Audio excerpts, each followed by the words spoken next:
First and now. Sumter Police Chief Russell Ward. Let's take a listen. We'll be located one subject outside of Walmart main door on the sidewalk. He had an apparent gunshot wound, CPR, and other life-saving measures was taken by officers on the scene along with some bystanders. Originally, we got the call that it was an active shooter, and by definition of an active shooter, whereby someone would enter a location and indiscriminately fire at individuals. It was we discovered early on that that was not the case. We do have an individual in custody, Clarence Lowry. He's 19 years old. He's from Sumter. We began our investigation, discovered that he was in fact the individual involved in the shooting. These individuals do have, they've known each other before. Early in the investigation, we're discovering they've had issues among themselves within most recent times. Our victim is 24 years old. The coroner's office will be releasing his name. As you can imagine, this is a very fluid process. In fact, we're interviewing one individual now, and we have another individual that will be brought into custody at post-interview based on the information we have now. The store is closed. Walmart can give you more information on that. It's just another example of young people with firearms and violent activity. Not only is it happening in Sumter, it's happening nationwide. The officers responded very quickly. We contained the scene very quickly, utilized some technology we have in order to identify the individual who was turned in by his parents earlier, and the investigation is ongoing. Any questions? Chief, just for clarity, is the individual in custody the same person that was pictured on the post on Facebook? Yes, sir, it is. Okay. At this point, do we know the connectivity of the two individuals? Was there any kind of prior history of physical activity as far as getting in fights or having arguments? Anything? Well, we're very early in the investigation. We do know that they knew each other. We're not at this time prepared to discuss to what degree and what other contexts that we have had previously. Does he have any priors? I haven't checked. Okay.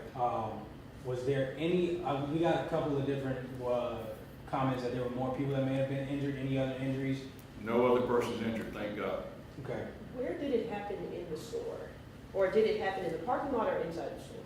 The actual shooting took place inside of the store. The exact location or how, I don't know that information at this point. Now, some of the passerbys when we were getting set up out there for video said that they had, may have had surveillance. Was there any surveillance that you guys used in, making this arrest?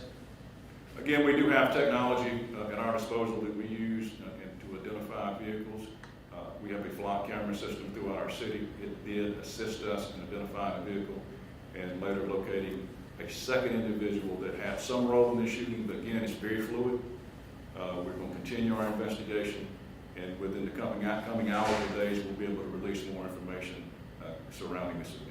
One question that comes to mind as well, obviously the perimeter is still set around the entrances. I know Walmart's going to kind of determine whether or not they open in the schedule. How much longer is the presence expected to be just on site there?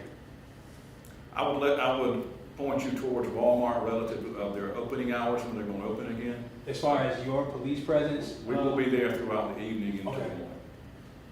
So piggybacking off of that, lots of people on social media concerned of being in the area. Is it okay to be in the area? Would you advise them to stay away? What would you like to say to them? We had a tragic event today that rocked our community. We have individuals inside of a store that many patrons were in. It's the eve hours of Valentine's, people doing the last minute shopping. We had a shooting inside of that location. That's very concerning for me, very concerning for our community. We do not take that lightly. There is no other threat related to this shooting in that area. We're continuing to follow up leads, continue the investigation. Again, we'll provide additional information as we go forward. Thank you. Okay? Chief, thank you, sir. Yeah, thank you. Thank you. Well, again, that is Sumter Police Chief Russell Rourke updating us now that this is a deadly shooting that happened inside the Walmart on Broad Street in Sumter today. Yes, the police chief talking about how initially there were calls coming in of an active shooter, but that was not the case. It was an altercation between two people who he says they knew each other. That's right. A 19-year-old suspect in custody.